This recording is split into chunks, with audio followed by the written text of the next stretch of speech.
ಜೈ ಶ್ರೀರಾಮ್ ವೀಕ್ಷಕರೇ ನಮಸ್ಕಾರ. ನಾವು ಒಂದು ಪಾಯ ತೆಗಿಯೋಕ್ಕಿಂತ ಮುಂಚೆ ನಮ್ಮ ಸೈಟ್ನೆಲ್ಲ ನೀಟಾಗಿ ಕ್ಲೀನ್ ಮಾಡಿಸ್ಕೊಂಡು ಆನಂತರ ಸೈಟ್ ಮಾರ್ಕಿಂಗ್ ಮಾಡ್ಕೋಬೇಕು as per the architect plan. ಆನಂತರ ನಾವು ಎಕ್ಸ್ಕವೇಷನ್ ಮಾಡ್ತಾ ಹೋಗಬೇಕು. ಮಣ್ಣಿಂದು JCB ಅಥವಾ ಮ್ಯಾನ್ಯಲಿ ಮಾಡ್ಬೋದು. ಆನಂತರ ಮಾಡಿದ ಮೇಲೆ ಒಂದು ಸಲ ಎಲ್ಲ ಚೆಕ್ ಮಾಡ್ಕೋಬೇಕು, ಎಕ್ಸ್ಕವೇಷನ್ ಕರೆಕ್ಟಾಗಿದೆಯಾ, ಸೈಜೆಲ್ಲ ಕರೆಕ್ಟ್ ಇದೆಯಾ, ಕಾಲಮ್ ಸೈಜ್ಗಳದ್ದು. ಆನಂತರ ನಾವು ಅದಕ್ಕೆ PCC ಹಾಕೋಬೇಕು. PCC ಯಾವ ಥರ ಅಂದರೆ 40 mm ಜಲ್ಲಿ ಹಾಕಬೇಕು.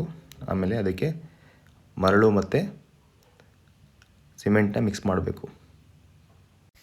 ಸಿಮೆಂಟು, ಸ್ಯಾಂಡು ಮತ್ತು ಜಲ್ಲಿ ರೇಷಿಯೋ ಬಂದು 1:1.5 3 ಇರಬೇಕು.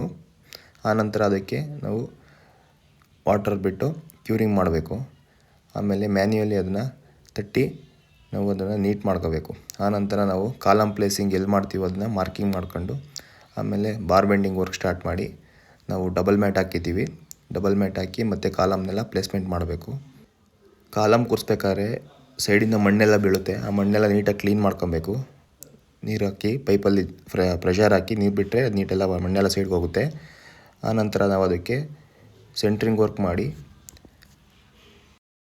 ಕಾಲಮ್ ಪ್ಲೇಸ್ ಮಾಡಬೇಕಾದ್ರೆ ನಾವು ಸ್ಟ್ರೈಟಾಗಿ ನಿಲ್ಲಿಸ್ಬೇಕು. ಕಾಲಮ್ನ ಎಲ್ಲ ಚೆಕ್ ಮಾಡಬೇಕು, ಸ್ಟ್ರೈಟ್ ಇದೆಯಾ ಅಂತ ಅಲೈನ್ಮೆಂಟ್ಸ್ ಎಲ್ಲ ಚೆಕ್ ಮಾಡಬೇಕು ದಾರ ಹಿಡಿದು.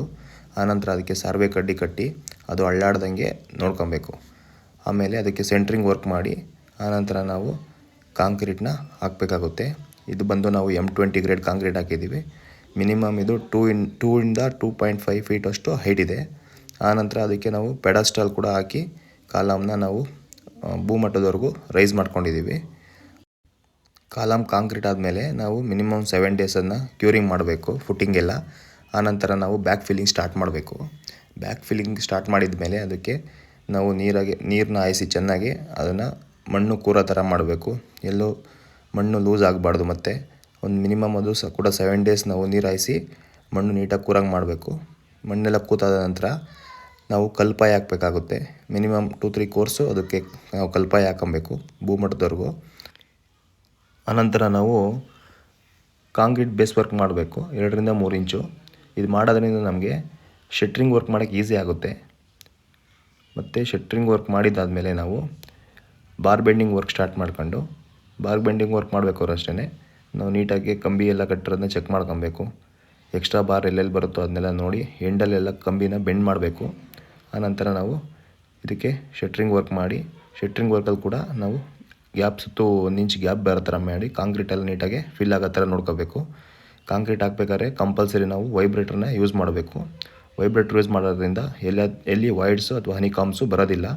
ಇದರಿಂದ ನಮ್ಮ ಪ್ಲಿಂತ್ ಬೀಮ್ ನೀಟಾಗಿ ಬರುತ್ತೆ, ಸ್ಟ್ರೈಟ್ ಇರುತ್ತೆ, ಫಿನಿಶಿಂಗ್ ಕೂಡ ಚೆನ್ನಾಗಿ ಬರುತ್ತೆ. ಸೊ ಇದಾಗಿ ನೆಕ್ಸ್ಟ್ ಡೇ ನಾವು ಅದನ್ನು ಡಿಶಟ್ರಿಂಗ್ ಮಾಡ್ಕೊಬೇಕು. ಡಿಶಟ್ರಿಂಗ್ ಮಾಡಿದಾದಮೇಲೆ ಮಿನಿಮಮ್ ಒಂದು 7 days ಕ್ಯೂರಿಂಗ್ ಮಾಡ್ಕೋಬೇಕು. ಆನಂತರ ಕ್ಯೂರಿಂಗ್ ಆದಮೇಲೆ ನಾವು ಮತ್ತೆ ಬ್ಯಾಕ್ ಫಿಲ್ಲಿಂಗ್ ಸ್ಟಾರ್ಟ್ ಮಾಡಬೇಕು.